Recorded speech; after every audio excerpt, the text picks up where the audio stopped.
Pasamos a la segunda pregunta, que es la teoría del delito. ¿Qué es el delito?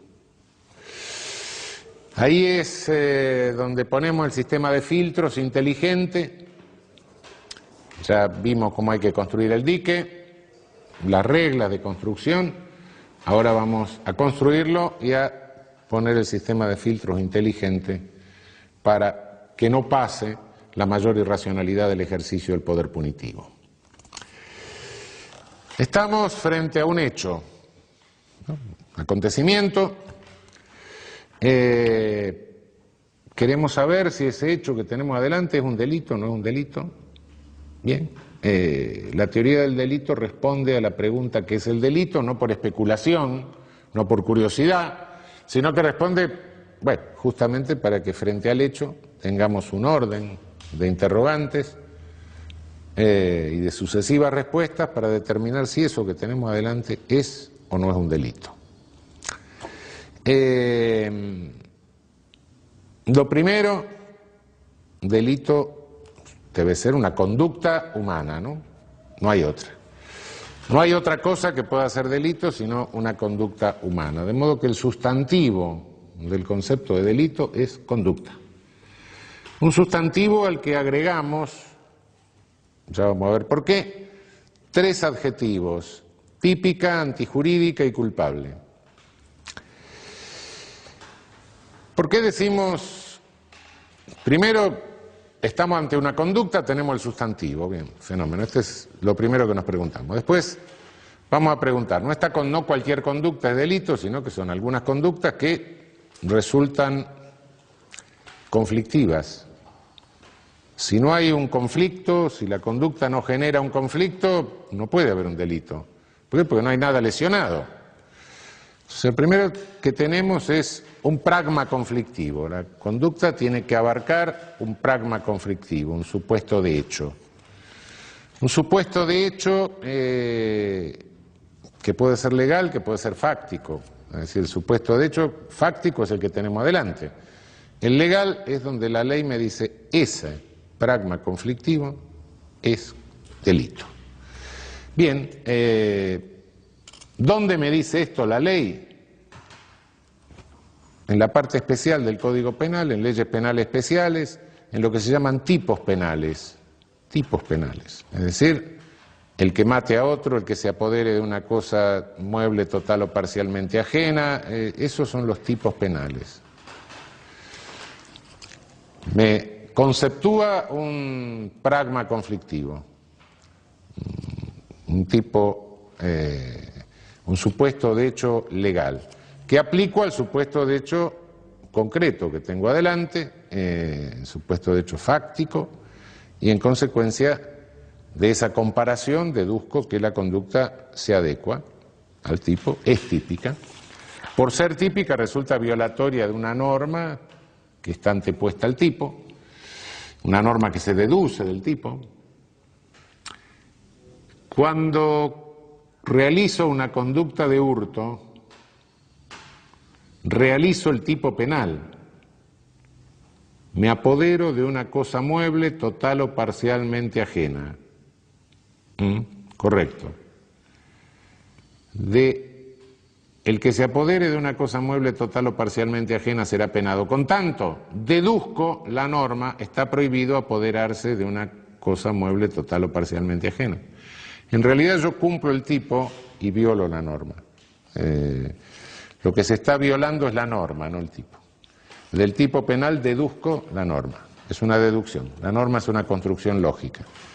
Cuidado que la norma es una deducción, no empecemos a darle vida a las normas, después las normas se casan, se juntan, hay una norma de esto, una norma de aquello, las normas conviven, las normas tienen dormitorio, no, la norma es un ente lógico. La norma es como el número 3, como la imagen de una figura geométrica, la norma no tiene entidad real, es un ente lógico necesario para entender el alcance del tipo. Pero no empecemos a darle onticidad a los entes lógicos, esto no es así. Onticidad como hecho desde el mundo, ¿no? No obstante, hay conductas que son pragmas conflictivos, que están abarcados por los tipos penales conceptualmente, pero que sin embargo se han resuelto en la realidad. Y entonces la ley en esos casos concede permiso. Mira, frente a tal conflicto usted tiene permiso para resolverlo de tal manera. Y si lo resolví de tal manera está resuelto. Bueno, listo, váyase a su casa, acá no tiene nada que hacer. Sujeto me agrede a trompada, le doy una trompada, lo siento en el suelo. Terminamos el asunto, listo, legítima defensa, punto, no me venga a molestar. El conflicto se resolvió, lo resolvió usted en forma de un permiso que yo le daba para resolverlo de esta manera. Listo, causa de justificación. Si no hay ningún permiso, la conducta, además de ser típica, es antijurídica. Y por último, no basta con que haya una conducta típica y antijurídica, necesitamos otro adjetivo más. Tiene que ser culpable.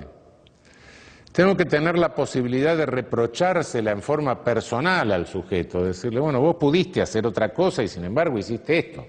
Una conducta típica y antijurídica es un injusto penal. Bien, el injusto penal para ser delito tiene que ser reprochable. Tengo que decirle, bueno, mira, vos tuviste la posibilidad de hacer otra cosa e hiciste esto. Por supuesto, no se lo puedo reprochar a aquel que, a un loco, en situación de incapacidad total, no puedo, si tuviste la posibilidad, no podía comprender lo que estaba haciendo. No se lo puedo reprochar a aquel que está en un error absolutamente invencible. No. Yo no tengo la menor idea. Yo llego, si fuera mujer, llego a un país islámico, me olvido ponerme eso, en un lío bárbaro. Bueno, mire, disculpe, no sé nunca. Es decir, lo que voy haciendo es un análisis estratificado para llegar a la conclusión de si una conducta es o no es un delito. Estratificado quiere decir voy por escalones, ¿no? Primero compruebo que tengo el sustantivo conducta, después esta conducta es típica, esta conducta está abarcada por un concepto que me prohíbe un pragma, sí. No hay ningún permiso que me diga, bueno, usted puede resolver este conflicto de tal manera y se lo resolvió así, listo, no, es antijurídica. Después se lo puedo reprochar personalmente, entonces recién en ese caso sí tengo el delito. Son categorías, pero cuidado, lo estratificado no es el delito, ¿eh? El delito es una única cosa, lo estratificado es el análisis. Cuando yo defino a la cebra como un caballo rayado, no es que la cebra sea un caballo más unas rayas, no, ese es mi análisis, la cebra es la cebra, el delito también, lo mismo. Por otra parte, estas categorías que estoy manejando, tipicidad, antijuridicidad, culpabilidad, sí son jurídicas, pero no dejan de ser categorías que son tomadas de alguna manera de la vida común y corriente, de la interrelación y de los valores que manejamos en la vida común y corriente. Yo creo que a ninguna persona racional se le ocurriría que se puede penar a un epiléptico en crisis por lo que haya hecho durante la crisis. Bueno, a veces, si en una reunión de café llega alguien y dice, mire, fulano, qué mal tipo que es, mengano había salido una infidelidad matrimonial y la mujer lo llama a él para ver si había estado con él y lo niega. Podía haber hecho otra cosa, ¿no? Bueno. Llega fulano, ¿qué hiciste? No es que lo negué, en el momento me puse tan nervioso, me tragué la prótesis dental, no pude hablar. Bueno, no hay conducta, claro. O dice, bueno, no, lo que pasa es que yo no sabía nada, me llamó y me preguntó, ¿lo vio mi marido? No lo vi. Bueno, error invencible de tipo, sí, no está abarcado por lo conflictivo porque no tuvo intención de realizar eso, ¿no? O bueno, tenía a mi suegra y a mi mujer al lado, no podía mentir, estado de necesidad justificante. O el sujeto dice, no, yo dije eso porque a mí me puso Dios en este mundo para cuidar la fidelidad matrimonial. Bueno, nos paramos todo y nos vamos, está loco. Bueno, son categorías de la vida de interrelación lo que estamos manejando, ¿no? No crean que es algo tan esotérico, ¿no? Más esotérica es la elaboración que hacemos, pero bueno, en realidad las categorías son categorías que están tomadas de la vida común y corriente en alguna medida. Bien, primero el sustantivo. Tenemos la conducta. Conducta, ¿para qué exigimos este sustantivo? Porque tenemos que dar eficacia a un principio básico que se deriva de la Constitución. Nullum crimen sine conducta. No hay delito si no hay una conducta. Esto es un principio básico. Con delito no puede ser una característica física, delito no puede ser una condición personal, delito solamente puede ser una conducta. Bien, ¿de dónde derivamos el concepto de conducta? ¿Del derecho penal? No. Si la ley infraconstitucional fuese la fuente del concepto de conducta, nos habríamos encerrado en la jaula de los leones, porque justamente el concepto de conducta tiene que ser impuesto a la ley infraconstitucional. La ley infraconstitucional no me puede decir que el color de los ojos o el color de la piel sea una conducta. No, eso no puede decir. Eso no lo puede decir porque la Constitución me dice otra cosa. Entonces el concepto de conducta lo tengo que ir a buscar básicamente en la Constitución, en el principio nullum crimen sine conducta. Conducta humana, sí, conducta humana, por supuesto. Entonces, el ser humano no es una construcción jurídica. Algunos se confunden, dicen, sí, es una construcción jurídica, porque fíjese, no sé cuándo está alguien muerto o vivo, con esta cosa que se ha complicado últimamente. Antes el muerto era el cadáver podrido, pero ahora no sabemos exactamente. Entonces resulta que como el límite lo tiene que fijar el derecho, el concepto de ser humano me lo da el derecho. No, pare. Una cosa que me precise el límite, otra cosa que me construya el concepto. Bueno, momento. Límite es una cosa, contenido es otra, ¿no? No, el concepto de ser humano, por imposición del artículo 1 de la Declaración Universal de Derechos Humanos, el concepto de ser humano es óntico. ¿Por qué? Porque todo ser humano es persona. Bien, el concepto de ser humano no me lo define la ley como se le da la gana. Viene de la realidad. Un ser humano, punto. Puede haber una precisión jurídica, una limitación jurídica, pero el concepto es de carácter óntico. ¿Cómo elaboramos el concepto de conducta? Hay un concepto óntico de conducta, de ser humano sí lo tenemos, ahora de conducta humana. No hay. No hay porque la conducta humana es un límite de complejidad. Lo más complejo que conocemos es la conducta del ser humano. No hay ningún concepto de conducta que sea válido para todas las ciencias, universalmente válido, no. Cada ciencia procura de los datos ónticos de la conducta lo que le interesa para su conocimiento. La sociología busca fundamentalmente la cosa interactiva, la psicología depende de la escuela, un conductista va a buscar conducta manifiesta, un psicólogo profundo va a buscar las motivaciones inconscientes, cada uno del dato toma los datos que hacen o que interesan a la construcción del concepto conforme al área óntica que está trabajando, o de que se ocupa la ciencia en particular, selecciona los conceptos, elabora su propio concepto de conducta válido para su ámbito de disciplina, pero no hay un concepto universal de conducta, ni puede haber un concepto óntico de conducta, alguien que explique toda la conducta humana, eso no existe. El derecho penal tiene el mismo derecho que cualquier otra disciplina para seleccionar del dato óntico de la conducta aquello que considera necesario para elaborar su concepto de conducta, teniendo en cuenta que la finalidad que persigue al elaborar el concepto de conducta es hacer realidad el principio constitucional: no hay crimen sin conducta, nullum crimen sine conducta. En tal sentido, le basta tomar de la realidad dos datos fundamentales, que son la voluntad y la exteriorización de la voluntad. Estos dos elementos son necesarios y suficientes para dar vigencia al nullum crimen sine conducta constitucional. Y excluir los hechos con participación de humanos sin voluntad, por un lado, que quedan como puros hechos humanos, excluir el pensamiento, excluir el sentimiento, excluir la disposición interna, excluir el deseo no expresado.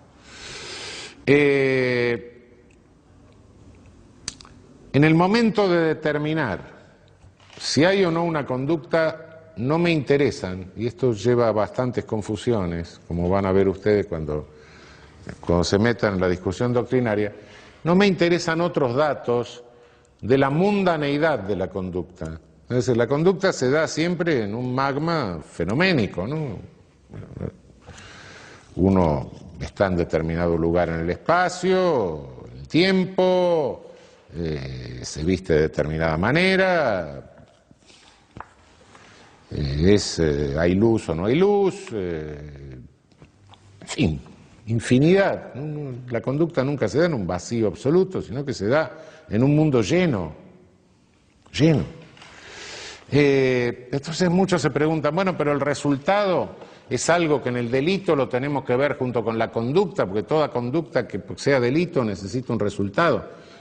La conducta tiene miles de resultados, miles. Antes de tener el tipo, yo no sé qué es lo que le interesa al derecho penal. Claro que todo forma parte de la conducta, por eso la conducta es sustantivo y los demás son adjetivos. Pero para determinar que hay conducta no necesito tener en cuenta el resultado, porque no sé cuál de los miles de resultados que tiene una conducta, que son absolutamente imprevisibles. No, eso no. Hay un magma mundano. Eso hasta que no tenga el tipo que me diga, no, mire, a mí me interesa para saber si hay un pragma conflictivo, a qué hora fue, de qué modo, por qué medio, cuál era el vínculo con el otro. Bueno, eso le interesa, eso lo puedo saber recién cuando llego al requisito, a establecer el adjetivo de tipicidad. Antes, no lo sé. Los datos reales estos datos no son relevantes para el concepto mismo de conducta elaborado para materializar el nullum crimen sine conducta. Eso está claro.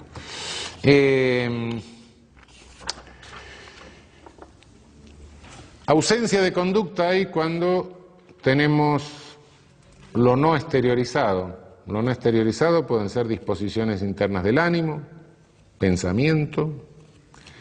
Hay un principio romano tradicional, cogitationes poenam nemo patitur, el pensamiento no puede delinquir. Las manifestaciones son las manifestaciones de deseos internos. Sí, claro que pueden ser punibles, las manifestaciones sí, pero el deseo, la disposición interna, el pensamiento no. El pensamiento y lo interno lo podemos o bien saber por manifestación o bien inferirlo. Lo que está prohibido es inferirlo. La manifestación, claro, yo puedo odiar a un sujeto. Está prohibido que me condenen por inferir que odio al sujeto. Pero si manifiesto mi odio al sujeto rompiéndole la cabeza, no. Yo lo puse de manifiesto, claro. Eso es otra cosa. Lo que no se puede hacer es inferir disposiciones internas, pensamiento, etc. No hay conducta cuando se trata de puros hechos humanos, es decir, de intervención de un ser humano sin voluntad. La intervención de un ser humano sin voluntad puede darse en dos hipótesis. Una, que no tenga capacidad humana de voluntad, que el sujeto momentáneamente o permanentemente no tenga capacidad humana de voluntad. No tiene capacidad humana de voluntad un oligofrénico profundo, por ejemplo. No la tiene. Hace movimiento, tiene una capacidad. No tiene capacidad, más claramente, no tiene capacidad humana de voluntad, es involuntable, un epiléptico en el momento de la crisis, todo crisis de gran mal. Cuidado, no confundamos la involuntabilidad, la incapacidad humana de realizar conducta, la incapacidad humana de voluntad, no lo vayamos a confundir con la incapacidad psíquica de culpabilidad, que es la inimputabilidad. Para que haya incapacidad de conducta, incapacidad de voluntad, involuntabilidad, lo que debe haber es inconsciencia, privación de la conciencia, un estado de coma, un estado de crisis epiléptica, de gran mal, no hay conciencia.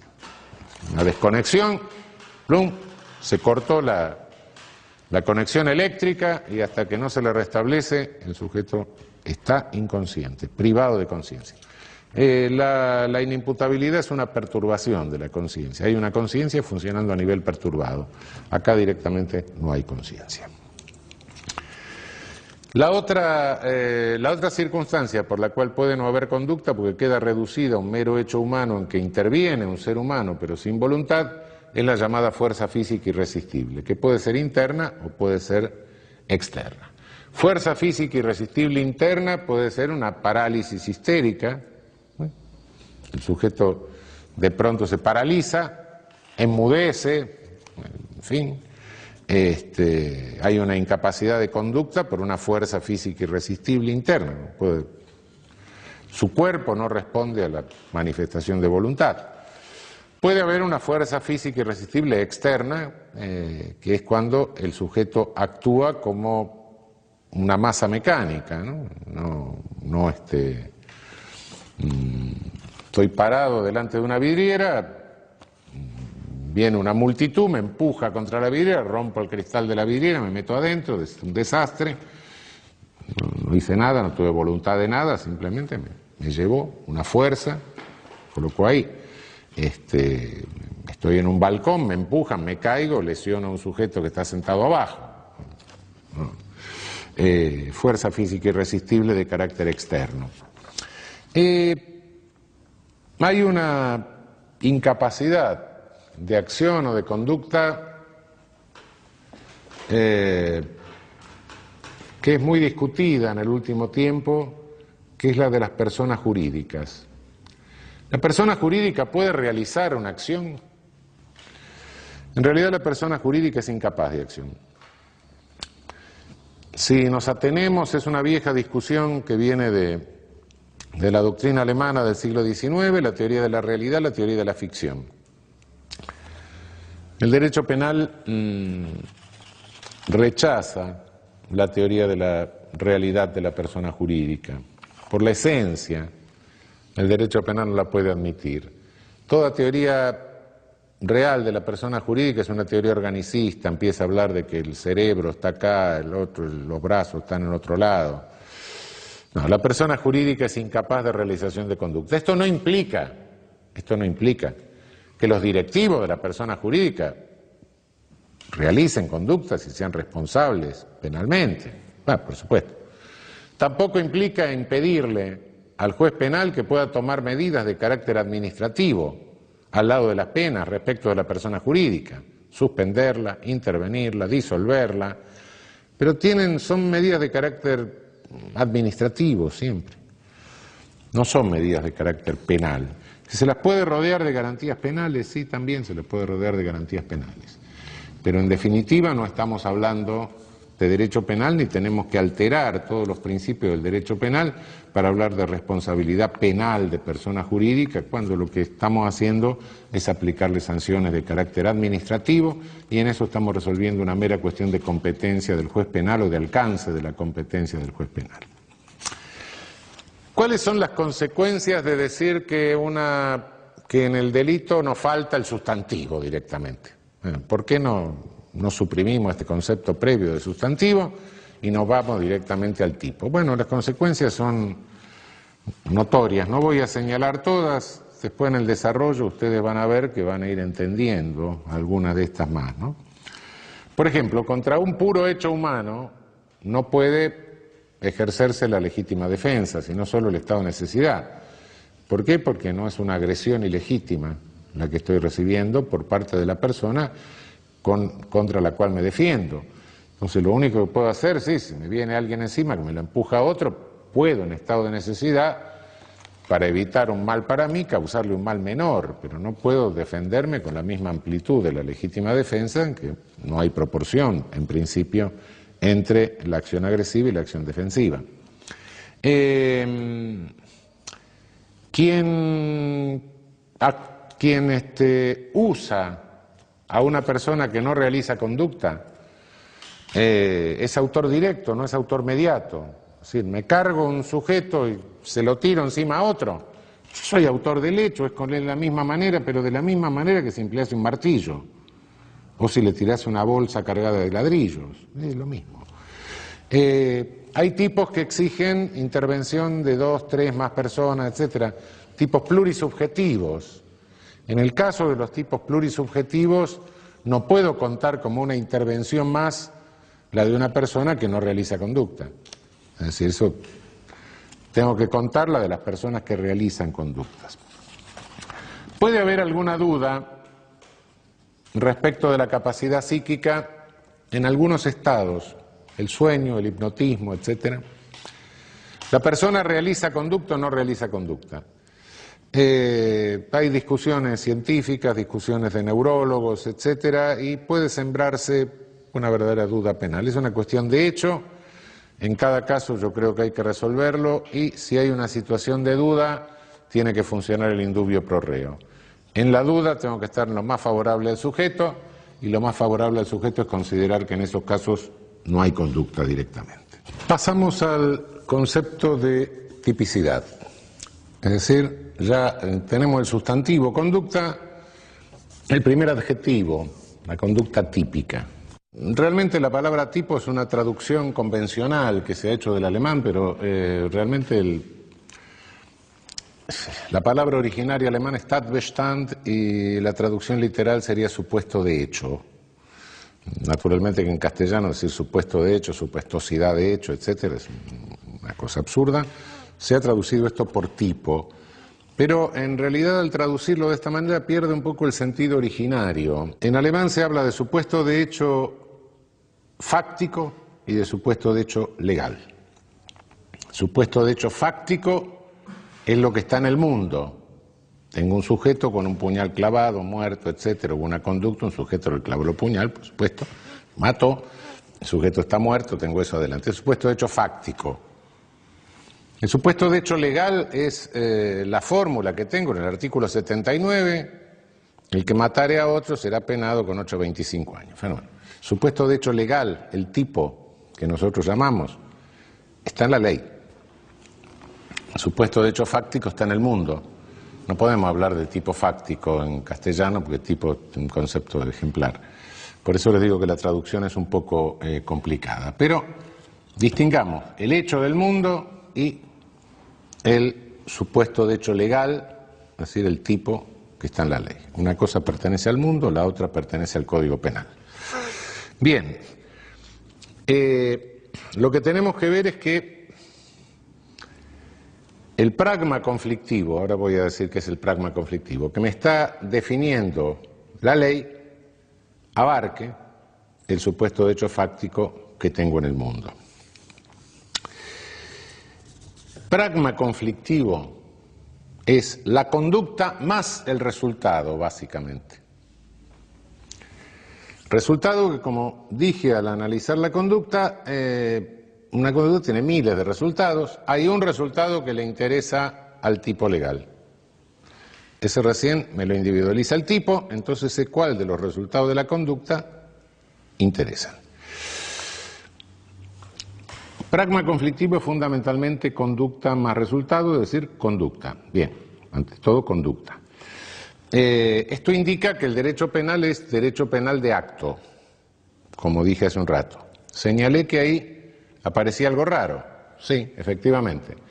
En tanto que el derecho penal es de acto, el poder punitivo tiende siempre a ser de autor por la inevitable selectividad. Esfuerzo del derecho penal es mantener el derecho penal como derecho penal de acto. Inevitablemente el poder punitivo tiende a convertirlo, en función de la selectividad, en de autor. ¿Para qué sirve el tipo penal? ¿Qué funciones cumple esa conceptuación del pragma que está en la ley? Cumple dos funciones. Por un lado, es claro que habilita poder punitivo. Pero por otro lado, es lo que nos sirve para contener el ejercicio del poder punitivo. Sin tipo penal, el poder punitivo se aplica a discreción, es decir, cuando se elimina la tipicidad legal, como ha sucedido en algunos regímenes políticos, como el derecho penal nacional socialista, el derecho penal de China popular, Vietnam en algún momento, en todos esos casos nos encontramos con que desaparece el tipo penal y entonces el juez procede por analogía a definir las conductas punibles. Fabrica el tipo por analogía con otro tipo. Hay un famoso caso de pena en el Estado stalinista, donde se dijo, bueno, en fin, la práctica, ciertas prácticas religiosas están prohibidas, etcétera, porque implican lesiones, etcétera. Bueno, ¿cómo? Bueno, pero no tenemos un tipo penal. Ah, bueno, no tenemos un tipo penal, analógicamente aplicamos el de aborto. Bueno, la locura. Pero bueno, la construcción del tipo penal no es exactamente lo que dice el tipo, pero es algo parecido. El derecho penal sin tipo penal se convierte en un derecho penal de autor, es una búsqueda del enemigo. Y en la búsqueda del enemigo el juez deja de ser juez y se convierte en policía. Entonces no hay policías, no hay jueces, hay policías con nombre de jueces. Y directamente no hay poder de contención porque se le dice al juez, mire, usted en función policial busque al enemigo y si no tiene el tipo penal que yo le doy, fabrique otro más o menos parecido. Esto en nuestro derecho no tiene ninguna vigencia, no puede tener ningún valor, de modo que nosotros tenemos un sistema de tipos legales, no tenemos sistema de tipos judiciales, y por ende podemos entender que el tipo legal es la fórmula legal necesaria tanto para habilitar el ejercicio formal del poder punitivo como para también contenerlo mediante la limitación valorativa del campo de lo prohibido. Limitación valorativa significa lo siguiente, no nos estamos al momento de tener que establecer la característica de tipicidad, la característica típica de una conducta, no los limitamos a una exégesis, no es que estemos analizando el tipo gramaticalmente y ahí nos quedemos. Si nos quedásemos con el análisis gramatical de los tipos, diríamos cada atrocidades que no tendrían límite, ¿no? No, es un análisis valorativo, es una interpretación jurídica que se hace del tipo para aplicarlo al caso concreto. Aquí en el tipo tenemos, ahí sí, los datos ónticos que pertenecían al magma mundano, a lo fenoménico de la conducta, y ahí sabemos cuáles de estos datos son los que nos interesan. El resto permanece, sabemos que toda conducta se da en un espacio compacto, ¿no? Estos datos ónticos pueden ser, ya vamos a verlo después, hay toda una clasificación de los tipos penales en relación con los datos ónticos que interesan a la tipicidad. Pero la interpretación de los tipos, y por eso les recordaba hace un momento que no puede ser meramente exegética, es casi una unfinished, es casi una actividad que no tiene fin, que hay que estar actualizándola permanentemente. No es que el tipo quedó escrito de una vez para siempre y siempre tiene el mismo alcance prohibitivo, por eso que en la definición decimos que es la determinación valorativa del alcance de lo prohibido. Hay circunstancias tecnológicas que van mudando con el tiempo y hay circunstancias de carácter normativo que van mudando con el tiempo, y la misma fórmula legal puede tener uno u otro alcance prohibitivo según las circunstancias, ¿no? Piensen ustedes que, bueno, las fórmulas de nuestro Código Penal provienen de la época del tranvía a caballo, y desde entonces hasta el avión ha pasado, bueno, un largo proceso de transformación del transporte, claro. Piensen ustedes que hemos incorporado tratados internacionales de derechos humanos a la Constitución, son datos normativos que pueden precisar, limitar, ampliar el alcance de los tipos penales, eso es inevitable. Es decir, el orden jurídico es un conjunto, y en ese conjunto del orden jurídico cualquier parte puede repercutir sobre otra parte del orden jurídico, y los tipos penales básicamente, bueno, son parte de la legislación, son parte del orden jurídico, ¿no? De modo que siempre tenemos que estar retroalimentando, sea con datos jurídicos o con datos fácticos, siempre tenemos que estar retroalimentando la interpretación de los tipos penales. Bien. El tipo penal es una fórmula con la cual el legislador señala un pragma conflictivo. Para señalar el pragma conflictivo puede optar entre distintas técnicas. Una es señalarlo en razón de que el resultado se produce por la voluntad del sujeto dirigida a la producción del resultado. La finalidad de esa voluntad, el contenido final de esa voluntad, se dirige a la producción del resultado. En ese caso decimos que tenemos tipos dolosos. Puede prohibir sin tomar en cuenta el fin, sino poniendo el acento sobre el modo de seleccionar los medios para alcanzar el fin, el modo defectuoso respecto de un parámetro que le marca un deber de cuidado. Bueno, usted puede realizar cualquier conducta que tenga un fin lícito, pero al realizar una conducta con fin lícito, lo que tiene que tener cuidado es que seleccione los medios en forma tal que no viole un deber elemental de cuidado capaz de lesionar a un tercero. Entonces tenemos los tipos culposos. Es decir, a mí no se me prohíbe manejar, no, maneje su auto, solo que vaya atento a los semáforos y a las personas que se cruzan adelante. ¿Sí?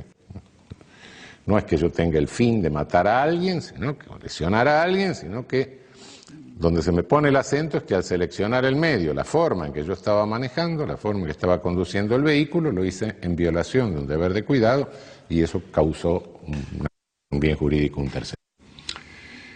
Ahora bien, entonces de estos dos casos, tipos dolosos, tipos culposos, en estos dos casos la técnica que adopta el legislador sería la de describir la conducta o tratar de asir la conducta prohibida en el concepto. Bien. Hay otra técnica que también adopta el legislador, que es cuando en lugar de individualizar la conducta prohibida, me individualiza la conducta debida y me dice todo lo que haga diferente de esto en esta circunstancia. Ese es el concepto de lo prohibido por el tipo. Si encuentra una persona herida, amenazada de un peligro cualquiera, entonces tiene que prestarle asistencia. Si encuentra una persona herida, amenazada de un peligro cualquiera, etcétera, y no le presta asistencia, pudiendo hacerlo, esa es justamente la conducta debida. En lugar de prestarle asistencia, usted se dedicó a recitar los versos de Martín Fierro. Esa es la conducta prohibida. ¿Por qué? Porque en esa circunstancia lo que tenía que hacer es esto. Es decir, describo la conducta prohibida en el tipo activo. En el tipo omisivo describo la conducta debida, y las prohibidas son cualquier otra que en esa circunstancia sea distinta de la debida. Las dos formas de tipo se pueden combinar, y tengo tipos dolosos activos, omisivos, tengo tipos culposos activos y omisivos. A la hora de analizar el tipo, entre estos modelos, entre estas distintas técnicas legislativas de prohibición, que en definitiva se traducen en distintas estructuras típicas básicas, dolosa, culposa, activa, omisiva. Normalmente el análisis o la exposición de los caracteres del tipo se comienza haciendo por el tipo activo doloso. No solo porque la mayoría de los tipos de la ley penal son tipos activos dolosos, sino porque también hay otros factores porque el tipo activo doloso es más complejo. El tipo activo doloso es el que tiene más elementos, el tipo activo doloso es el que tiene más elementos de carácter subjetivo. En fin, por todas estas razones, didácticamente se prefiere comenzar la exposición de la tipicidad exponiendo la estructura del tipo activo doloso. El tipo activo doloso, en principio, tiene requerimientos de carácter objetivo y requerimientos de carácter subjetivo. Si el tipo doloso es la conducta que produce un resultado, pero en ese caso ese resultado tiene que estar abarcado por el querer de la conducta, bueno, por un lado tengo básicamente la mutación del mundo que me exige el tipo, y por otro lado tengo el requisito subjetivo de querer el resultado que me exige el tipo. Esto hace que estos dos aspectos se clasifiquen en tipo objetivo y tipo subjetivo. Se comienza el análisis por el lado del tipo objetivo. ¿Por qué se comienza el análisis por el lado del tipo objetivo? Bueno, si no tengo pragma conflictivo, ¿para qué voy a ver cuál era la voluntad del sujeto? Bueno, obviamente no. Lo primero que tengo que ver es si hay un pragma conflictivo, lo cual me requiere a su vez dos preguntas dentro del tipo objetivo. Una pregunta es, ¿hay pragma? Tipo objetivo sistemático me contesta, ¿hay pragma o no hay pragma? La segunda pregunta es, ¿el pragma que hay es conflictivo? Segunda. Conforme a estas dos preguntas, tengo el tipo doloso, activo, tengo tipo objetivo, tipo subjetivo. Dentro del tipo objetivo tengo una pregunta que me dice, ¿hay pragma? La respuesta a esta pregunta la llamo tipo objetivo sistemático. Segunda pregunta dentro del tipo objetivo, ¿el pragma es conflictivo? Tipo objetivo conglobante. Bien. El tipo objetivo sistemático requiere una cantidad de elementos. Primero, que la exteriorización de la conducta sea la que está en el tipo, que haya un resultado. Por resultado entendemos una mutación en el mundo. Algunos hablan de resultado físico. Yo prefiero no hablar de resultado físico porque si se habla de resultado físico va a haber un resultado jurídico, ¿no? Guarda. Mutación del mundo, un resultado siempre físico. Entre esa conducta y el resultado tiene que haber un nexo causal. Sí. Si no hay nexo causal, evidentemente tampoco tengo pragma. Ese nexo causal no basta para que yo le impute como propia la conducta al sujeto, sino que tengo que tener la posibilidad de imputársela como propia. Si no, no tengo, por más que haya causado el resultado, no tengo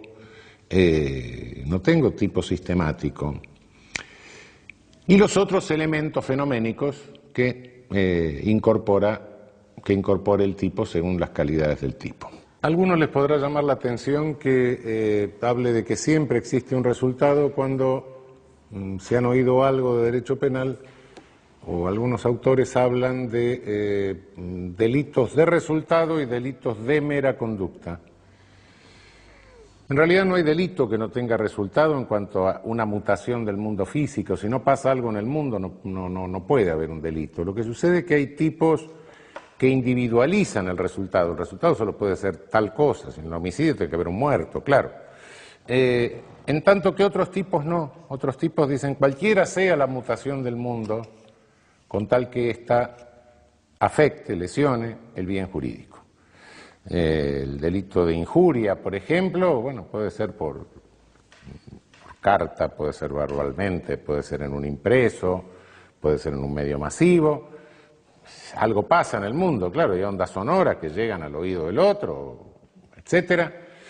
Bueno, cualquiera sea el efecto, el resultado, la mutación del mundo, con tal que esto en concreto sí afecte el bien jurídico.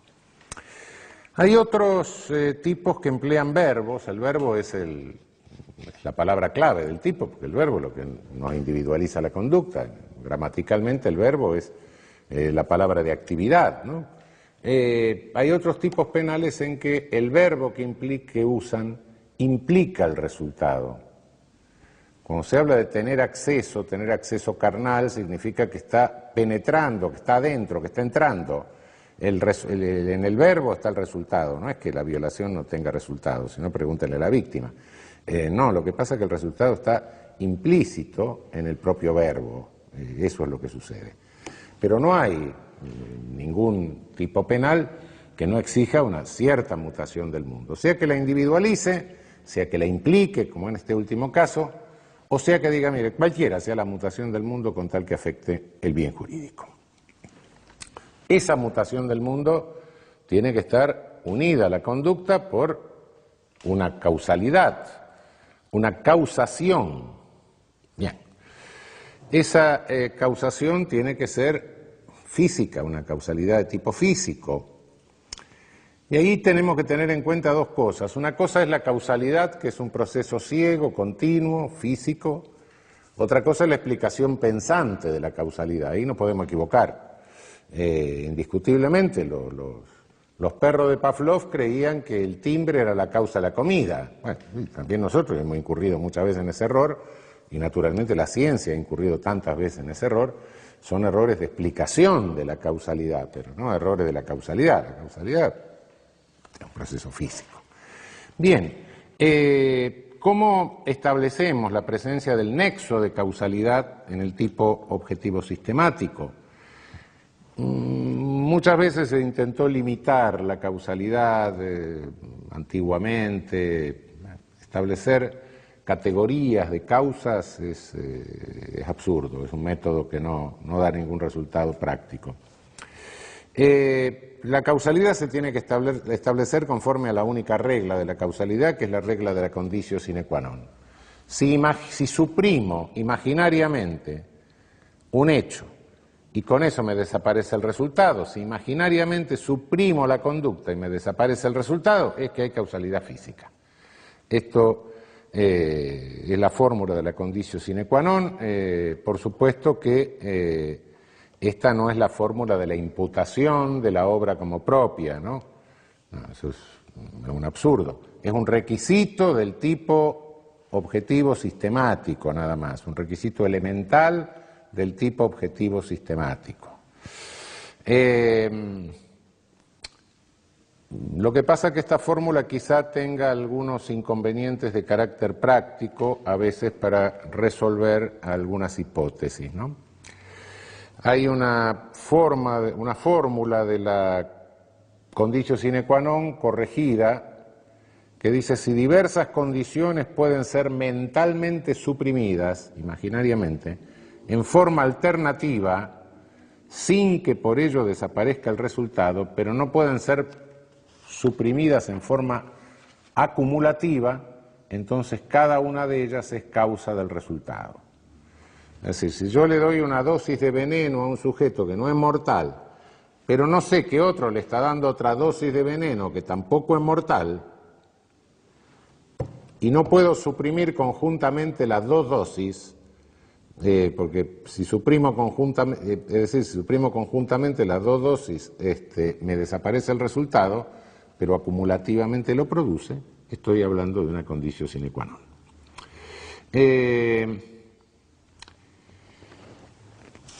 Insisto, causación es una cosa, después vamos a ver lo que es la atribución del hecho como propio, como otra exigencia del tipo objetivo sistemático. El tipo objetivo sistemático se compone además con todos los otros elementos que el tipo me requiere, cada tipo puede requerirme del magma mundano, ¿no? de lo fenoménico.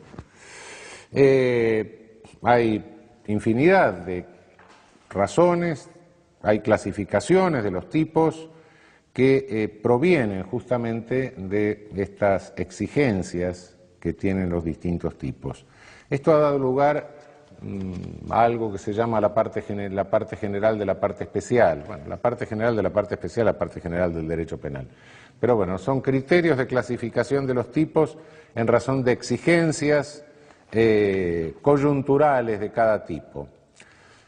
Hay tipos, así se habla de tipos de formulación casuística o circunstanciados y tipos de formulación libres, según que contengan referencias fenoménicas a la conducta, circunstancia de tiempo, lugar, modo, ocasión, medio, etc. Tipos unisubsistentes y plurisubsistentes, según que la conducta no pueda dividirse en actos parciales o que pueda dividirse en varios actos parciales. Tipos independientes y subordinados, según que el concepto de tipo esté completo en el mismo tipo o que tenga que remitirse a otro tipo. Tipos instantáneos y permanentes o continuos, según que tengan un momento consumativo o que tengan un momento consumativo a partir del cual se genera un estado consumativo que se mantiene en el tiempo, el secuestro, por ejemplo, ¿no?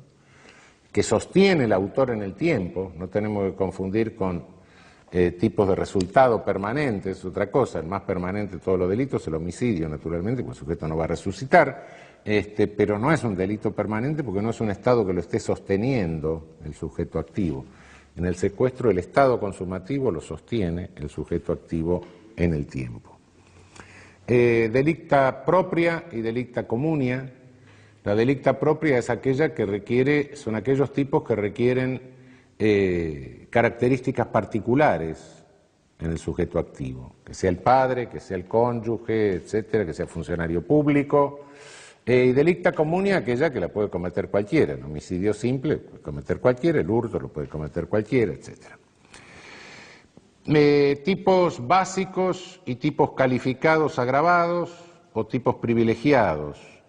Tipo básico es aquel hurto simple, tipo calificado agravado, el hurto calificado, el abigeato, por ejemplo, el hurto campestre.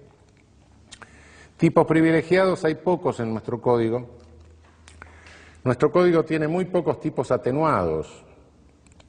Hay algo en la extorsión, hay algunos, pero son muy pocos, porque Rodolfo Moreno había tenido una prudencia muy grande, puso mínimos bajos, con lo cual se cargó todos los tipos privilegiados de la legislación penal comparada de su tiempo. Ahora, como nuestro inteligente legislador fue subiendo todos los mínimos, ahora nos encontramos con que no tenemos tipos privilegiados y tenemos mínimos altos. Pero bueno, incoherencias legislativas. Bien, dejé hace un momento abierta una condición del tipo objetivo sistemático. No hay un espacio conflictivo, que es lo que espacio conflictivo, digo. No hay pragma si el resultado no se le puede imputar como propio al sujeto activo. Es decir, no hay pragma si no tengo un autor o no tengo un cómplice. No hay pragma si no tengo un agente. Y para tener un agente debo poder imputarle ese resultado al agente y no con la mera causación. No. Con la mera causación no tengo límite, ¿no? Creo que era Binding que decía con la mera causación le vamos a imputar al carpintero el adulterio, al carpintero que hizo la cama. No, eso no. Y si no, en definitiva sería Adán y Eva o el mono, no sé, pero serían responsables de todos los delitos. No, la imputación no puede basarse, hay una condición que es la causación, sí, pero el criterio imputativo tiene que ser otro. ¿Cuándo hay un autor? ¿Cuándo existe un autor? Existe un autor cuando existe un dominio del hecho. Y para que exista un dominio del hecho tiene que existir una posibilidad de dominio del hecho. Dominio del hecho es que yo tenga la rienda, el señorío del hecho, que en cualquier momento que yo retire o interrumpa mi conducta, el hecho se pare. Es decir, dominio del hecho es el que tiene en la mano el sí y el cómo del hecho. Y para tener en la mano el sí y el cómo del hecho tengo que averiguar si hubo dolo, claro. Pero antes de averiguar si hubo dolo tengo que saber si el hecho era dominable. Pues si no era dominable, ¿para qué me voy a preguntar si el sujeto tuvo el dominio del hecho? Bueno, nadie puede dominar algo que no es dominable. Bien, dominabilidad en el tipo objetivo. Si hay dominio lo veremos en el subjetivo, pero ahí tiene que estar el aspecto subjetivo. Pero dominabilidad, eso está en el aspecto objetivo. Un hecho que no es dominable. Un hecho que no es dominable. ¿Por qué? Porque en el actual estado de la ciencia y de la técnica nadie lo puede dominar. Yo no puedo dominar la lluvia, no puedo dominar la caída de los rayos, no lo puedo dominar. Puedo tomar precauciones, pero no dominarlo. No puedo provocar una cosa, provocar la otra. En ese caso nadie puede dominar el hecho. El hecho directamente no es dominable y por ende me está faltando la tipicidad objetiva sistemática. El famoso ejemplo que se pone siempre, el sujeto que manda al tío al medio de la tormenta para ver si lo mata un rayo y lo hereda, y entonces dice, anda, que con el agua de lluvia te hace bien, te hace crecer el pelo, y lo manda al monte. Bueno, no hay dominabilidad, no hay posibilidad de dominar el hecho. Es un deseo que tiene el sujeto no está dominando el hecho. Si lo mata un rayo es por una casualidad, pero no es porque él esté dominando el hecho. Hay otros hechos que son dominables, pero cuya dominabilidad requiere en el sujeto activo ciertos conocimientos o cierto entrenamiento, sin los cuales es imposible que el hecho sea nunca dominado. Estos conocimientos, este entrenamiento son características objetivas del sujeto activo. Cuidado, características objetivas. Que yo sea ingeniero, que yo sea biólogo, que yo sea médico, que tenga por ende los conocimientos del ingeniero, del biólogo, del médico, es un dato objetivo. Después lo subjetivo, vamos a ver si yo usé esos conocimientos, eso es otra cosa. Pero que los tenga, si los tengo y el fenómeno es dominable con esos conocimientos, perfecto. Si no los tengo una computadora y la señora que limpia y es analfabeta me tira café arriba de la computadora y no sé lo que hace, por casualidad me metí en la computadora de la NASA. Eso no es dominable. No es dominable porque a la persona le están faltando los conocimientos, el entrenamiento básico para hacer eso.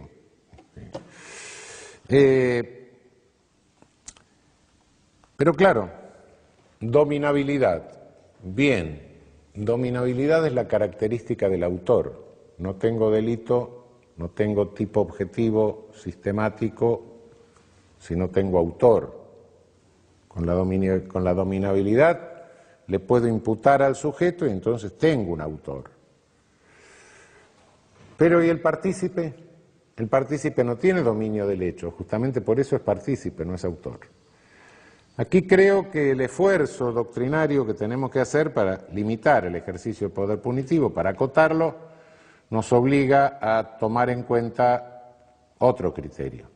Y en este caso creo que de los varios criterios que ofrece la dogmática contemporánea, creo que es bueno relevar el criterio del aporte no banal. Es decir, es partícipe aquel que hace un aporte no banal. Aporte banal es un aporte irrelevante e intercambiable, que lo puede dar cualquiera. Aporte banal es que soy el taxista, se sube un sujeto a mi taxi, me dice lléveme a la esquina de tal calle con tal calle. Y en el viaje me dice, yo voy a asaltar el banco que está en esa esquina. Ah, sí, ¿qué cosa? Bueno, llegue, me paga, bájese, haga lo que quiera, no tengo nada que ver. Ese es el aporte banal. Aporte banal es si tengo una venta de una ferretería, viene un señor, me pide un cuchillo, le vendo el cuchillo, así porque con esto voy a matar a mi suegra. Bueno, ¿qué quiere que le haga? Un problema suyo. Tengo una panadería, viene 1 kilo de pan y dice, no, con esto voy a envenenar a toda la familia. Problema suyo. Ahora, la banalidad del aporte, cuidado, que no se puede juzgar por roles fijos. La banalidad del aporte es dinámica. De la dinámica deduzco si un aporte es banal o no banal. Si tengo la ferretería, delante de la ferretería una tremenda gresca, y viene un sujeto a comprarme el cuchillo en ese momento y le vendo el cuchillo, mi aporte deja de ser banal. Cuidado. La banalidad o no banalidad de los aportes y de los roles depende de circunstancias que son cambiantes y que deben analizarse en cada caso según la coyuntura fáctica de la situación particular. Los roles, es decir, los roles son dinámicos. Esto es el tipo objetivo sistemático, que me dice, hay un espacio donde puede haber un conflicto. Bien. Pero el tipo objetivo no se conforma con el tipo objetivo sistemático, sino que el tipo objetivo requiere, es decir, un pragma conflictivo. Hasta acá le digo, hay un pragma que puede ser conflictivo. ¿Por qué? Porque estuve analizando esto a la luz del tipo aislado, del tipo penal tal cual lo bajo de la ley. Sí, pero aislado. Para desentrañar el alcance prohibitivo, el verdadero alcance prohibitivo del tipo penal, no me basta con analizarlo en forma aislada. Necesito considerar al tipo conglobado en la totalidad del orden normativo. Del tipo deduzco una norma, la norma me prohíbe algo, sí, pero esa norma no está aislada, forma parte de todo un orden normativo. Ese orden normativo es el que me dice, ¿hay lesividad o no hay lesividad? Y a partir de que haya o no lesividad, ¿tengo un conflicto o no tengo un conflicto? Ese orden normativo me indica la necesidad de que yo investigue, en el caso concreto, si hay un bien jurídico afectado. Y si hay un bien jurídico afectado, hay conflicto. Ok. Como dije hace un buen rato, el principio de ofensividad o de lesividad en nuestro derecho positivo se deduce claramente y está expresamente exigido por el artículo 19 de la Constitución Nacional. La ofensividad es el eje del tipo objetivo conglobante. La norma que se deduce del tipo cumple una función valorante y cumple una función determinante. Se dirige a un sujeto para determinarle la conducta, es cierto, pero también se dirige a los que interpretamos el tipo para valorar la conducta. No es que haya una norma determinante, una norma valorante, no. Hay una norma que tiene dos funciones. Una es la determinante al ciudadano, no mates, y otra es la valorante, que es la que nos atañe, porque es aquella cuyo alcance prohibitivo tenemos que determinar. Esa norma prohíbe afectar determinado bien jurídico. Ahora, ¿qué es un bien jurídico? ¿Qué es un bien jurídico? Un bien jurídico es una relación de disponibilidad que tengo con determinados objetos. La vida, el honor, etcétera, no es que no los pueda lesionar, yo puedo disponer. Lo que no se me puede hacer es lesionarme mi posibilidad de disponer. Por esencia el bien jurídico es disposición, disponibilidad. Mi relación es una relación de disponibilidad. yo dispongo de mi honor. Si yo quiero hacer una confesión pública de pecado, la hago. Nadie me lo puede prohibir. Lo que no pueden hacerme es imputarme conductas deshonrosas, un tercero, eso es otra cosa. Claro, entonces, bueno, pero ¿cómo? Bienes jurídicos disponibles, entonces el Estado es disponible, la vida es disponible. Wait a minute, un momento. Esto, porque generalmente se habla de que hay bienes jurídicos disponibles y no disponibles. No, la esencia del bien jurídico es la disponibilidad. ¿Qué se entiende por disponibilidad en un Estado social de derecho? Se entiende posibilidad de uso, utilizar el objeto para autorrealizarnos, para llegar a ser lo que elegimos ser dentro del espacio democrático del Estado. Bien. ¿Y estamos usando al Estado? Sí, claro que lo estamos usando, por supuesto. Una cierta seguridad de que no va a entrar nadie con una ametralladora a matarnos. Bueno, sí. Usamos el Estado todos los días. Lo estamos usando, claro.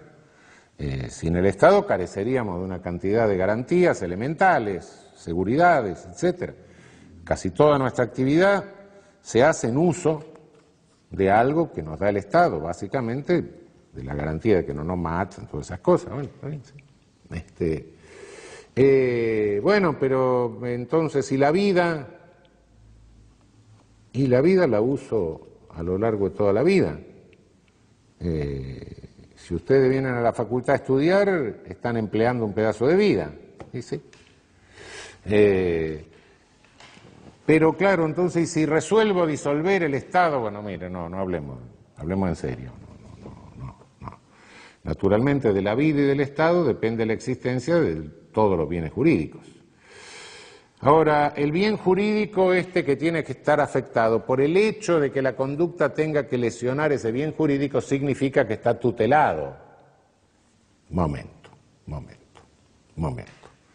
Bien jurídico penalmente tutelado. No hay ningún bien jurídico penalmente tutelado. El bien jurídico, por el hecho de ser jurídico, está tutelado por el derecho. El derecho penal no inventa ningún bien jurídico, nunca inventó un bien jurídico.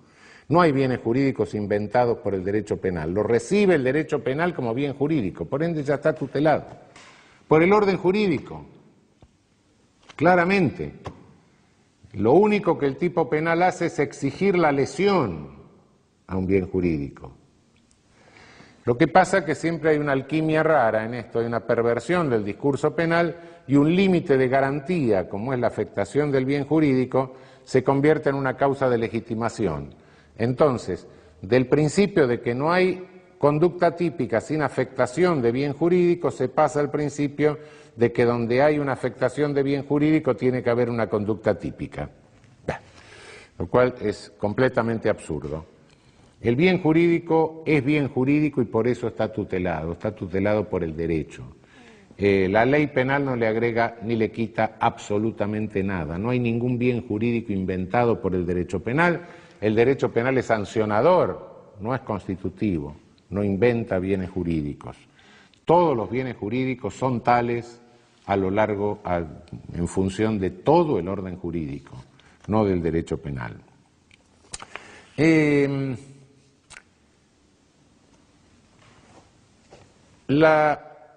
¿Se puede erigir la moral en bien jurídico? No, justamente en función del artículo 19. No se puede. No se puede por las razones que dije antes, porque el artículo 19 es columna, es pilar central jurídico de nuestra Constitución, es lo que nos da la pauta de que todo nuestro derecho es intrascendente de la persona humana, de que no podemos poner el derecho argentino al servicio de ningún ídolo transpersonal. Por esa razón no se puede, la moral privada me refiero naturalmente, bueno, la llamada moral pública sí, un sentimiento de pudor público, etcétera, pero la moral privada no, de ninguna manera, de ninguna manera. Yo puedo poner un cartel en la calle diciendo, o invitar a mi vecino a decirle, mire, venga señor, traiga factura y mate y vamos, y así viene usted a ver lo que yo hago en la cama con mi mujer. Bueno, tengo todo el derecho a hacerlo y el vecino a venir. Lo que no puedo hacer, por muy santo que sea el matrimonio, como decía Carrara, es sacar la cama a la calle. No, eso no. Pero si otro quiere venir a ver, un problema mío y de él, nada más. Es imposible que ahí se meta el señor Estado. Bien jurídico que tiene que estar afectado. ¿Afectado qué significa? Afectado por lesión, es decir, interrumpida la relación de disponibilidad, o afectado por peligro. Peligro que se ha intentado clasificar en peligro concreto y peligro abstracto. Hay muchas maneras de tratar de destruir el concepto de afectación del bien jurídico como límite contentor del poder punitivo del Estado. Uno de ellos ha sido inventar el peligro abstracto. El peligro es peligro, punto. Y si no hay peligro, no hay peligro. Pero se ha dicho no, porque hay tipos que presumen el peligro. Si presume el peligro un tipo, y es una presunción iuris et de iure, una presunción significa que se da por cierto algo que no es cierto, o que en algunos casos no es cierto. Y entonces, si en algunos casos no es cierto que haya peligro, quiere decir que la pretensión de que hay un peligro abstracto es una forma de violar el límite del principio de ofensividad. Es una forma de confesar que se erige en conducta típica conductas que no afectan bienes jurídicos. No, bueno, pero no es eso el peligro abstracto. El peligro abstracto es cuando hay un peligro de peligro. En la tentativa habría un peligro de peligro de peligro. Entonces, ya reduplicando eso, todas las conductas serían peligrosas. Otra interpretación del llamado peligro abstracto que tiende a eliminar esta garantía, este límite. Hay otras formas de eliminar este límite, que es inventar bienes jurídicos que no existen, clonar bienes jurídicos. Se inventan bienes jurídicos todos los días, entonces inventamos nuevos bienes jurídicos y por ende, claro, resultarán afectados bienes jurídicos que se han inventado, no son reales, ¿no? La lesión al bien jurídico, afectación al bien jurídico, tiene que ser de cierta importancia. Es decir, hay una proporción mínima entre una reacción de carácter penal y la afectación al bien jurídico. Hay afectaciones de bienes jurídicos que son absolutamente insignificantes y por ende no son relevantes. Si en una situación normal, no en el medio del desierto, yo tomo una cerilla de un vecino, un fósforo, para encender un cigarro, naturalmente esto no es un hurto. Si toco el timbre del colectivo para que pare en la esquina y el sujeto, con la cordialidad y simpatía que lo caracteriza, se te va a calambrar el dedo, me dice, y me lleva hasta la otra parada, no hay un delito de secuestro de privación ilegal de libertad. Bueno, así sucesivamente. Hay lesiones que son de naturaleza insignificante para el bien jurídico, y bueno, en ese caso el principio de insignificancia, que es un principio que viene del derecho romano, ¿no? Es el principio de bagatela, ¿no? Minima non curat pretor, ¿no? Eso hace que la conducta resulte atípica porque no hay una afectación de bien jurídico. Bien, esto en cuanto a la lesión o a la afectación del bien jurídico. Pero esto lo tengo que ver dentro del orden normativo conglobado, como decía, y dentro de ese orden normativo conglobado encuentro normas que me ordenan hacer lo que el tipo me prohíbe hacer. ¿Qué es esto? Un deber jurídico, me imponen un deber jurídico. ¿Cómo? Sí. Soy el oficial de justicia, tengo que ir y apoderarme de una cosa mueble ajena. Yo tengo que secuestrar, por la escuela secuestro. ¿Qué cosa? Fíjese. Entonces, ¿qué pasa? Soy soldado, tengo que matar. Sí. Una guerra, queda otra. ¿Cómo se entiende esto? En el tipo objetivo conglobante, Las normas, tengo que entender que el orden normativo es un orden, no es un caos. Aunque el legislador a veces parece un ciego en una pinacoteca, pero de alguna manera, cuando la interpretación que tenemos que hacer para ofrecerle al Poder Judicial un sistema de solución coherente, es decir, no, mire, hay normas que recortan otras directamente. Entonces el cumplimiento de deber jurídico no es ningún permiso, no es ninguna causa de justificación. No, el cumplimiento de deber jurídico es realmente un recorte a la norma prohibitiva. Las normas tengo que interpretarlas como que se reconocen entre ellas y se limitan. Cuando hay un deber jurídico, la conducta no puede ser típica. ¿Por qué? Porque esa norma que me impone ese deber jurídico y que me prohíbe incumplirlo es la norma que está recortando a la norma que deduzco del tipo. Esto en el caso del cumplimiento de un deber jurídico me parece claro, no está tan claro en la doctrina. Hay quienes sostienen que en caso de que colisionen estas normas hay una situación de inculpabilidad.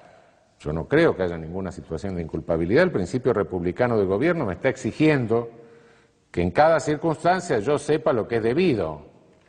Sí. Y entonces, bueno, puedo tener alguna confusión, puedo equivocarme acerca de la jerarquía de deberes, eso es otra cosa. Pero en cada circunstancia el derecho me debe decir qué es lo que debo hacer y no decirme hace esto y no hagas esto al mismo tiempo, porque entonces me vuelvo loco. No puede haber un orden normativo. ¿Para qué sirve el derecho? ¿Para decir cualquier cosa? No. Evidentemente siempre hay un deber que es preponderante. ¿Puedo equivocarme? Sí, puedo equivocarme. En tal caso, según que mi error sea vencible o invencible, será un problema de culpabilidad ver si mi conducta fue delictiva o no fue delictiva. Ahora bien, en el orden jurídico, además, en el orden normativo, además, encuentro normas que no me imponen un deber, pero que fomentan la realización de una conducta. Ahí también aparece una contradicción. No puede ser que el orden jurídico esté fomentando lo que al mismo tiempo está prohibiendo. Clara, sin lugar a dudas, es la actividad médica, por ejemplo, la actividad médica terapéutica me refiero, la actividad médica tratante. Hay un claro fomento de la actividad médica en todo sentido, por supuesto, un derecho a la salud, en fin. Sí, normativamente lo verifico. Entonces nunca una lesión quirúrgica como parte de una actividad médica tratante puede configurar un delito de lesiones. No lo puede configurar. Bueno, pero entonces si al sujeto le han practicado una intervención quirúrgica contra su voluntad, en última instancia lo que podrá haber será un delito contra la libertad. Depende. Secuestran a un sujeto contra su voluntad, lo meten dentro de un hospital para sacarle el apéndice, bueno, qué sé yo. Ahora puede haber un delito contra la libertad, pero delito de lesiones no. Y no porque es una actividad que está totalmente fomentada, completamente fomentada. No sucede lo mismo respecto de las lesiones quirúrgicas que no tienen fin terapéutico. Las lesiones quirúrgicas de carácter meramente estético, por ejemplo, requieren un consentimiento muy expreso, muy específico, y ahí sí, si alguien toma a alguien en la calle, lo encierra dentro de un hospital para achicarle la nariz, naturalmente que sí, va a ser un delito de lesión. Lo mismo podemos decir respecto de la actividad deportiva. La actividad deportiva está fomentada, pero la mayoría de las actividades deportivas implican de alguna manera una violación del deber de cuidado. No una lesión, salvo el boxeo, que es una lesión leve, pero además no una lesión, pero sí una violación del deber de cuidado. Opera ahí el consentimiento, sí es cierto, pero con consentimiento y todo podría sostenerse una responsabilidad, una autoría culposa en algunos casos. De cualquier manera, esto hay que excluirlo por el fomento de la actividad, ¿no? Bien, tipo objetivo sistemático, hay un pragma, tipo objetivo conglobante, el pragma es conflictivo, tengo completo el aspecto objetivo del tipo doloso activo. Me queda el aspecto subjetivo. Aspecto subjetivo del tipo doloso activo. Como dijimos, es doloso, ¿por qué? Porque persigue el fin productor del resultado. Entonces, dolo es la voluntad realizadora del tipo guiada por el conocimiento de los elementos del tipo sistemático. Yo tengo que conocer los elementos del tipo sistemático para poder querer el resultado. Puede haber conocimiento sin finalidad, pero finalidad sin conocimiento no. No me puedo proponer ese fin si no conozco esos elementos. Entonces, los elementos del tipo objetivo sistemático deben estar en mi conciencia. ¿Hasta qué punto tengo que pensar en ellos en el momento de actuar? Es relativo. Hay elementos que son copensados. En el momento de tener un acceso carnal con la víctima, no estoy pensando en la edad de la víctima ni en la partida de nacimiento, pero no puedo dejar de copensarlo. Ese es el grado de actualización, el grado de efectividad. En cada caso veremos lo que se requiere para poder decir que el sujeto tenía la finalidad, ¿no? Se habla de dolo directo y de dolo eventual. El dolo directo es cuando se quiere directamente el resultado o cuando se realiza una conducta que inevitablemente provocará el resultado, ¿no? El dolo directo, se quiere el resultado, quiero matar a alguien, le doy 18 balazos, lo mato. Dolo directo de consecuencias necesarias, quiero matar a alguien que está en un avión, tiro el avión abajo, un misilazo al avión, claro, mato a todos los demás pasajeros del avión, bueno, sí, consecuencia necesaria. Dolo eventual es cuando el agente se representa la posibilidad de producción del resultado, pero a mi juicio está encubriendo una voluntad real de producción del resultado bajo la apariencia de una falsa e infundada esperanza. Es el sujeto que se representa lo que va a pasar, pero dice, pero no va a pasar. Entonces apuesta con otro a pasar semáforos en rojo durante 10 cuadras, no pasa nada. O dice, bueno, vamos a hacer una apuesta que yo puedo recorrer 5 kilómetros de la Panamericana a contramano, total no va a pasar nada. Infundadamente cree que no va a pasar nada. En definitiva, lo que está es ocultando, encubriendo una verdadera voluntad realizadora. Realmente el dolo eventual ha traído serios problemas porque se confunde con la culpa con representación. Después vamos a ver qué es la culpa con representación. Yo creo que la posibilidad de confusión se da solamente cuando hay dominabilidad, cuando el fenómeno se podía dominar, y cuando cualquier observador tercero diría que hay un plan, diría que hay un programa. Pero bueno, eso lo vamos a ver mejor con la culpa. Respecto del dolo, como toda disposición interna y toda voluntad interna, se infiere, no queda otra. O el sujeto lo dice o lo inferimos. No podemos generar presunciones iuris et de iure, porque entonces sí estamos generando un dolo que no existe. Las viejas presunciones de dolo de los códigos penales han desaparecido.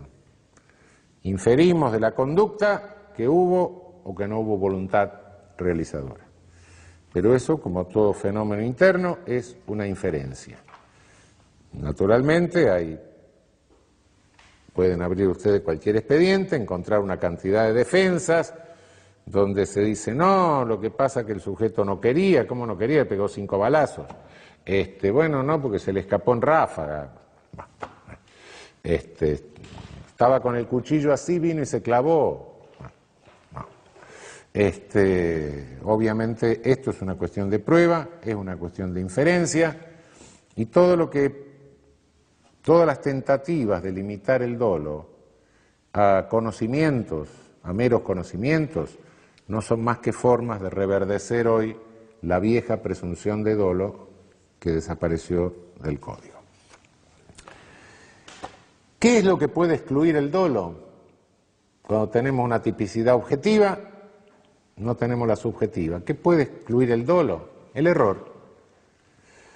El error puede ser vencible o invencible. Error vencible es aquel que poniendo la normal diligencia uno se da cuenta. Error invencible es aquel que por más que uno ponga la normal diligencia no se da cuenta. En el caso del error que excluye el dolo, que se llama error de tipo, sea vencible o invencible, el error de tipo siempre excluye el dolo. Lo único que nos interesa si es vencible es porque eventualmente, y si existe un tipo culposo, el error vencible de tipo puede dar lugar a una tipicidad culposa. Pero la dolosa la excluye sea vencible o sea invencible, porque no hay dolo. Es decir, yo salgo de un restaurante, están los abrigos colgados en la puerta del restaurante, acá no los ponen porque se llevarían los abrigos todo el mundo, pero hay países donde esto se hace. Entonces llega uno y tomo mi abrigo resulta que es marrón, me llevo un abrigo verde. Es insensato. Bueno, si es vencible o invencible, me llevé el abrigo equivocado, me lo llevé por error. Si mi error era vencible o invencible, no importa en este caso, porque no hay figura de hurto culposo. El error de tipo puede estar psíquicamente condicionado. Puedo ser un esquizofrénico que no reconozco lo que está pasando en el mundo y creo que lo que tengo adelante es un árbol, lo que tengo adelante es una persona, le doy un hachazo. Bueno, obviamente no tenía el fin de lesionar ni de matar a una persona. Hay errores de tipos que recaen sobre distintos elementos típicos. Aquí hay una clasificación de distintas circunstancias. Fundamentalmente las hipótesis que más se discuten son la aberratio ictus y el dolus generalis. Cabe aclarar en cuanto a conocimiento de los elementos del tipo, ahora vamos a ver la aberratio ictus y el dolus generalis, pero respecto del conocimiento de los aspectos objetivos del tipo sistemático, del tipo objetivo sistemático, basta con el conocimiento paralelo en la esfera del profano, los conocimientos que todos tenemos, no se requiere un conocimiento técnico. Sé que al apretar una llave de luz pasa tal cosa, no tengo ni los conocimientos del electricista, menos voy a tener los conocimientos del físico para explicar cómo funciona, pero ese es el conocimiento que me basta. También hay un problema en cuanto al conocimiento de los aspectos del tipo objetivo sistemático, porque hay elementos valorables, hay elementos que son del mundo físico y hay elementos que son del mundo jurídico. Esto muchos lo niegan porque dicen, bueno, casi todos los elementos del mundo físico también están delimitados jurídicamente. Insisto en algo que dije hace un rato. Una cosa es delimitar jurídicamente algo, otra cosa es inventarlo. No es el mundo jurídico que inventa, el mundo jurídico, lo jurídico delimita. No hay una vaca jurídica, no hay un ser humano jurídico, no hay un árbol jurídico, no, se puede delimitar jurídicamente, pero no todo es jurídico en cuanto al contenido. No inventa el derecho, no está inventando la vaca, el ser humano o el árbol. En este sentido, no significa que haya elementos normativos que puedan ser más indefinidos que los elementos descriptivos o del mundo físico. Hay elementos normativos, como el concepto de funcionario público en nuestro código, que está expresamente delimitado, que son muy precisos. Hay elementos del mundo físico que pueden ser un poco más complicados, como el concepto de ganado, que lo era, ¿no? Y se discutió bastante.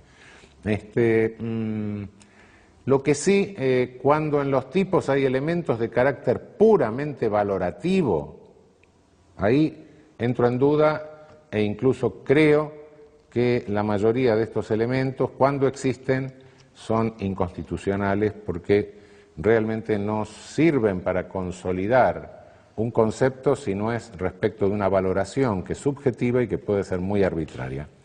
El viejo concepto de mujer honesta, por ejemplo, en la vieja fórmula del estupro, que es la mujer honesta, dio lugar a 1000 interpretaciones, absolutamente arbitrarias, absolutamente encontradas, es un concepto valorativo de carácter difuso que remite a una valoración ética por parte del juzgador, realmente, y creo que estos elementos son abiertamente inconstitucionales. De cualquier manera, concepto jurídico o conceptos físicos vale lo que es la valoración paralela en la esfera del profano. No se necesita de ninguna manera que, para que haya dolo, con que el sujeto tenga un conocimiento técnico. Ahora bien, habíamos dejado colgado aberratio ictus dolus generalis. Y normalmente se agrega una hipótesis que no tiene nada que ver, que es el error in personam. El error in personam es cuando, o en el objeto, es cuando dirijo mi ataque hacia un objeto, pero lo identifico mal. Ahí pueden pasar dos cosas, que el objeto sea equivalente o que el objeto sea inequivalente. Si quiero matar a Juan, pero me confundo porque hay poca luz y mato a Pedro, mi conducta la dirijo contra una persona y mato a una persona. No era la que yo quería, sí, pero dirigí mi conducta contra esa persona, maté a esa persona, tengo un homicidio. Bien. Naturalmente puede suceder que se trate de un delicta propria, de uno de los delicta propria, en cuyo caso no es indiferente al derecho que yo mate a mi padre o que mate a alguien que no es mi padre. En ese caso tengo que atenerme a lo que hice objetivamente.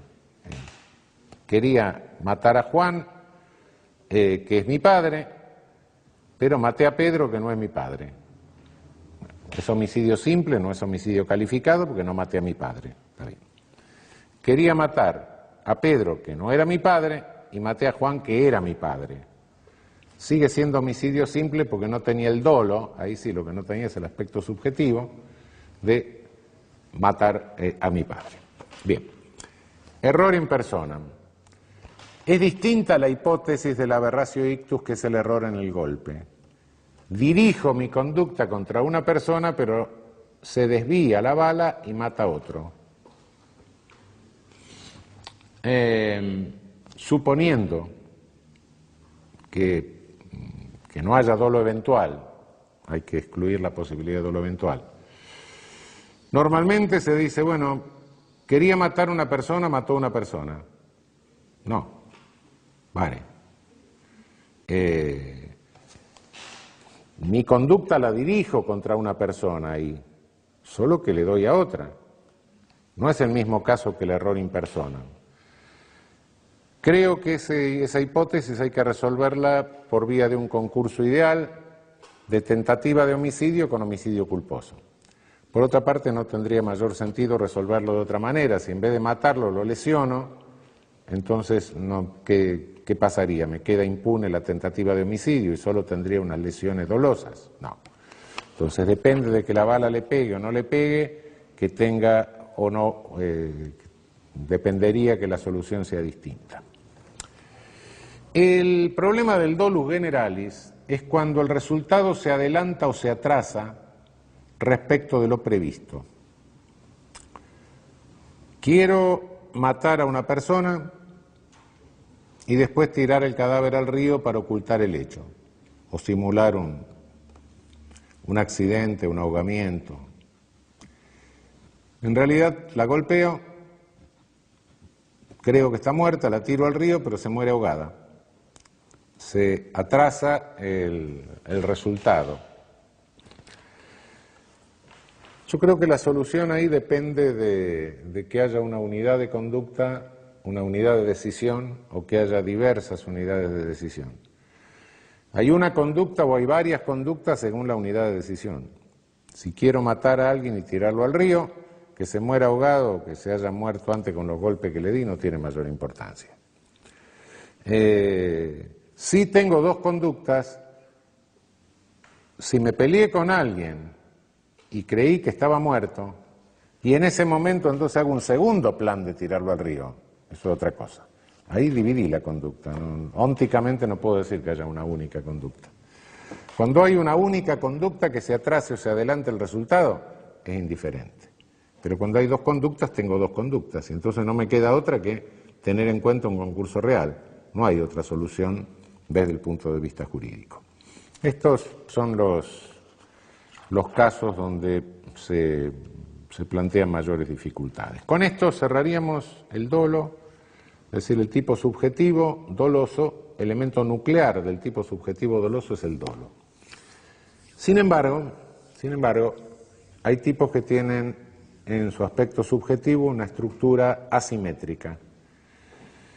El aspecto subjetivo está hipertrofiado en relación al tipo objetivo. El tipo subjetivo es más grande que el tipo objetivo. No abarca solo el dolo, sino algunos elementos subjetivos distintos del dolo. Estos elementos subjetivos distintos del dolo se llaman elementos de tendencia trascendente, en algunos casos, y elementos de tendencia interna peculiar o de ánimo en otros. Elementos de tendencia interna trascendente son todos aquellos tipos cuando dice el que con el fin de, el que hiciera tal cosa con el objeto de, el que hiciera tal cosa para, el que matara a otro para ocultar tal cosa o para consumar otro delito, no porque por es un motivo va a la culpabilidad. El que es para, las ultrafinalidades, digamos. El dolo llega hasta obtener el resultado que quiero, pero el tipo tiene en cuenta en aquellos casos donde la voluntad no solo llega a causar el resultado, sino que para otra cosa. Estos son delitos de tendencia interna trascendente, elementos subjetivos internos trascendentes o de ultrafinalidad. Tipos con elementos de tendencia interna peculiar o de ánimo, estos son otros. Normalmente los elementos de ánimo hay que manejarlos con mucho cuidado. Los elementos de ánimo son en general elementos peligrosos, porque normalmente en el derecho penal autoritario se toman en cuenta para privilegiar la conducta de los amigos, todo lo que los amigos hacen es broma, y no la de los enemigos. Nuestro código contiene elementos de ánimo o de tendencia interna peculiar, pero no los usa para ampliar el ámbito de lo punitivo, sino para reducirlo. En ese caso son constitucionales. Por ejemplo, el hurto calamitoso no basta con que objetivamente yo cometa un hurto cuando la víctima, cuando el sujeto pasivo se encuentra ante una desgracia, ante una calamidad. Es necesario que yo me aproveche de esa calamidad, y el aprovecharse de la calamidad es un elemento de ánimo. La violación de una mujer incapaz, acceso carnal con una mujer incapaz, si nosotros no incluyésemos un elemento de ánimo, estaríamos condenando a toda mujer débil mental, por ejemplo, con cierta debilidad mental marcada, la estaríamos condenando a privarse absolutamente de relaciones sexuales. Cada sujeto que se le acerque estaría el señor Estado con un garrote, cuando en realidad puede haber otro que más o menos sea más o menos débil mental como ella y tenga ganas de tener relaciones sexuales, y ella también. Y nada hay por el cual el Estado estaríamos haciendo una cosa de carácter directamente genocida, de carácter eugénico, digamos, una cosa de esa naturaleza. Es una barbaridad. No, lo que penamos no es nada más que la relación, sino el aprovecharse de la situación de inferioridad de la mujer. Hay la alevosía. La alevosía no es objetivamente matar a una persona indefensa y nada más. No. La alevosía es matar a una persona indefensa aprovechándose de la indefensión de la persona, de la ventaja que me da la indefensión de la persona. Si no, imagínense que un homicidio piadoso, bueno, sería un homicidio alevoso, pero el homicidio piadoso es un homicidio, pero no es alevoso. No es alevoso porque no me estoy aprovechando del pariente, del familiar, que me está pidiendo que ponga fin a su sufrimiento, que estoy viendo. No, y está indefenso, está en la cama, defenso, claro, pero no es un homicidio alevoso. No existe el ánimo de aprovecharse de la situación de indefensión del sujeto. De modo que en estos casos donde el elemento subjetivo de ánimo, la tendencia interna peculiar, no está usada para ampliar el ámbito de lo prohibido, son casos en que los elementos subjetivos de ánimo son constitucionales. Hay algunos elementos subjetivos de ánimo muy particulares, fundamentalmente la habitualidad y la profesionalidad. Son elementos subjetivos de ánimo importantes. Se duda mucho, se dice, bueno, no, cuando la habitualidad requiere reiteración. Yo diría que la reiteración crea una presunción de habitualidad, pero no es que la habitualidad requiera reiteración. El curanderismo, por ejemplo, no es que cualquier vecina le aconseje a otra o le recete para otra, le diga, mira, estas gotas que me dieron para el hígado son buenas, y ni siquiera que eso lo haga una vez a la semana, no. Pero una persona que instala un consultorio, pone un aviso, empieza a recibir gente, aunque haga un primer hecho, todo ese armazón me está indicando que emprende una conducta que es habitual. De modo que la habitualidad es un elemento subjetivo del ánimo que acompaña, que puede acompañar a un primer acto, claro. Evidentemente, en la mayoría de los casos que se requiere habitualidad, se requiere reiteración, porque no tenemos, como en el ejemplo que le pongo, una prueba tan fehaciente que nos permite inferir el elemento de ánimo, ¿no? Una última advertencia sobre estos elementos del tipo distintos del dolo, elementos subjetivos del tipo distinto del dolo. No son elementos de la culpabilidad. Cuidado que muchos tipos de nuestro código, no son más que tipos de culpabilidad, son tipos que admiten una pena mayor por una culpabilidad mayor. También hay tipos que admiten una pena menor por una culpabilidad menor, la emoción violenta, claro. Pero cada vez que el tipo penal agrava una pena en relación al motivo, la agrava en razón de una mayor culpabilidad. Acá no es una mayor culpabilidad, acá es un hacia dónde o un especial ánimo. No es un motivo, el motivo es otra cosa. El motivo es de dónde. ¿Qué es lo que mueve a la realización de la conducta?